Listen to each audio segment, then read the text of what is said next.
Hello children, today we are going to learn about monocot and dicot embryo. Angiosperms are broadly classified as monocotyledons and dicotyledons based on the number of cotyledons they possess. What are cotyledons?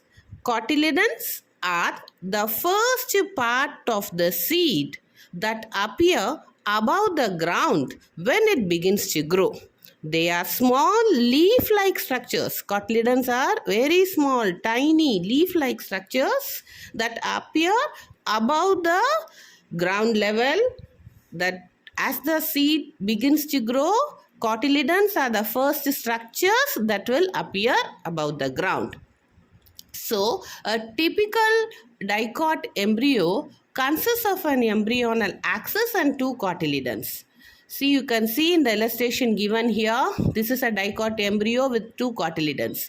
And the portion of the embryonal axis above the level of cotyledons is called the epicotyl, which terminates with the plumule or stem tip. See here, above the cotyledons, you find a portion of the embryonal axis that terminates or culminates with the plumule, which further undergoes division and forms the first young leaves and continues to grow. This is the shoot apex that continues to grow.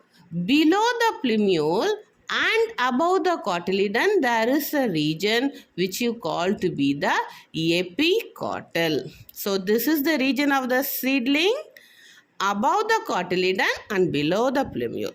Is it clear, children? You can see the two cotyledons.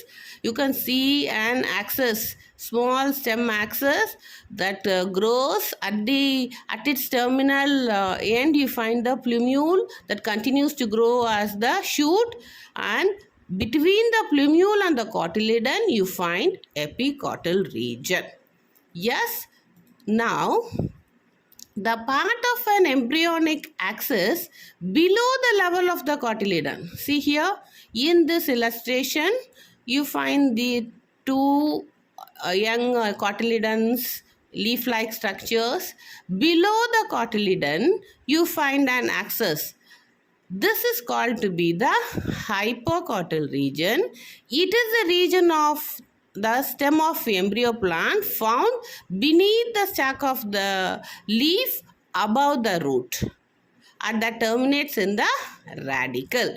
The radicle is the first part of a seedling to emerge from a seed during germination. So, between radicle and cotyledon, you have the hypocotyl region. Between the plumule and cotyledon, you have the epicotyl region. Is it clear, children? So, what does the radicle do? Radicle anchors the seedling into the soil and later develops into the primary root of the mature plant. So, the entire root system develops from the radicle. Is it clear, children? This is the structure of a dicot embryo and how it develops into how the seed develops into a seedling and a plant. Now, let us see the structure of a monocot embryo. Previously, we saw the structure of a dicot embryo, isn't it? Now, we will see the structure of a monocot embryo. How does a monocot embryo appear?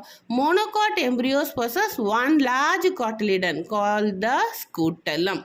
Here in dicots, we learnt that they possess two cotyledons, whereas monocots possess only one cotyledon, and you call it as scutellum. Scutellum is the embryo of monocots.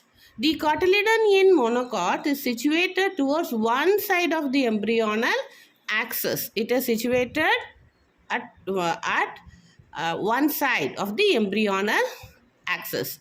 What is the shape of the scutellum? The scutellum is shaped like a shield that lies between the embryo and the endosperm of a monocot seed. See, previously we learned the structure of embryo sac, isn't it? The developing embryo, we saw how the endosperm develops and what are the changes that take place in the embryo during embryogenesis. So here Where does this scutellum lies? It lies between the embryo and the endosperm of a monocot seed. In grasses, the scutellum secretes certain special enzymes. And the lower part of the axis of the radicle, see, this is one special structure which you find only in monocots. That is, the radicle, the lower part of the axis of the radicle is covered by a sheath which you call as the coleorhiza. What do you call that sheath? Sheath is called as coleorhiza, and the upper part axis of the plumule is covered by a protective sheath called coleoptile. The portion of the embryonal axis above the level of attachment of scutellum is the epicotyl, and the epicotyl has a shoot apex and leaf primordia. What are primordia? These are the first formed cells that further produce leaves, enclosed in a hollow folia structure called the coleoptile.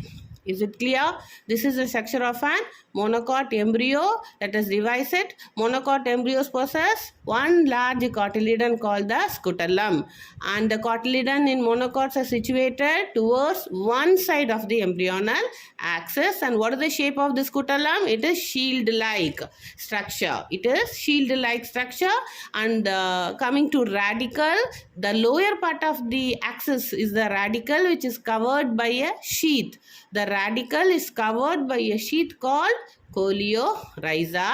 Likewise, the plumule, the upper part of the plumule is covered by a sheath called coleoptile. See, both these are root tips and shoot tips. Which is the shoot tip? That is the plumule that continues. Which is the root tip? It is the radicle. So they need to be protected, isn't it? Because they got meristematic cells, which is going to further divide repeatedly and form the plant. So this has to be protected. Both the root tip and the shoot tip has to be protected.